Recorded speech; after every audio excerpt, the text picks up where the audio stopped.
మెదక్ జిల్లా చిన్నశంకరంపేట మండలం చందంపేట గ్రామంలో నూతనంగా నిర్మించిన పల్లె దవాఖానా భవనాన్ని గ్రామ సర్పంచ్ శ్రీలత స్వామి ప్రారంభించారు. నేటితో సర్పంచ్ల పదవీకాలం పూర్తవుతున్నందున గ్రామ పంచాయతీ పాలకవర్గాన్ని గ్రామస్తులు ఈ సందర్భంగా సన్మానించారు. తమపై నమ్మకంతో గెలిపించిన ప్రజలకు 5 సంవత్సరాలు గ్రామ అభివృద్ధికి కృషి చేశామని సర్పంచ్ తెలిపారు. ఈ కార్యక్రమంలో ఎంపీటీసీ శివకుమార్, ఉప సర్పంచ్ సత్యనారాయణ, వార్డు సభ్యులు పద్మ, ప్రవీణ్ కుమార్, మధు, స్వామి, యాదగిరి, హెల్త్ సూపర్వైజర్ రాజలక్ష్మి తదితరులు పాల్గొన్నారు.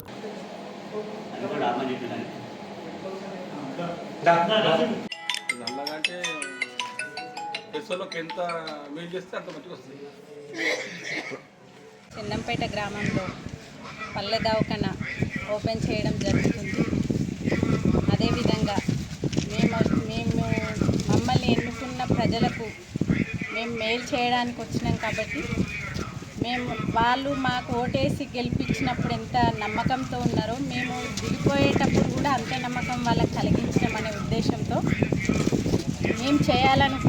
మేము సాధించాలనుకున్న అభివృద్ధి పనులన్నీ మా 5 సంవత్సరాల కాలంలో మా వార్డు మెంబర్లు, మేము, మా ఎంపీటీసీ గారు, ఉప సర్పంచ్ గారు అందరి సహకారంతో మేము ఈ 5 ఏళ్ల కాలాన్ని దిగ్విజయంగా పూర్తి చేసినామని భావిస్తున్నాం. సరిపోతుంది. గ్రామంలో ఈ యొక్క 5 సంవత్సరాల్లో ఎన్నో అభివృద్ధి కార్యక్రమాలు చేపట్టాము. దానిలో భాగంగా గ్రామంలో ప్రతి వాడలో అండర్గ్రౌండ్ డ్రైనేజీ మరియు సీసీ రోడ్లు నిర్మాణం చేయడం జరిగింది.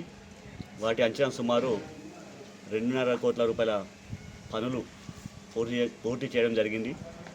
అదేవిధంగా పల్లె దవాఖానా కూడా ఏర్పాటు చేయడం జరిగింది గ్రామంలో.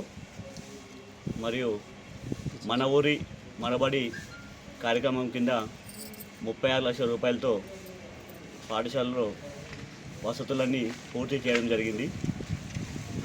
అదేవిధంగా ఇన్ని కార్యక్రమాలని చేయడానికి నాకు అవకాశం ఇచ్చినటువంటి నా గ్రామ ప్రజలకు ప్రతి ఒక్కరికి పేరు పేరున వారందరూ కూడా పాదాభివందనం చేస్తున్నాను. జై హింద్. మరిన్ని అప్డేట్స్ కోసం మా ఛానల్ని సబ్స్క్రైబ్ చేయండి.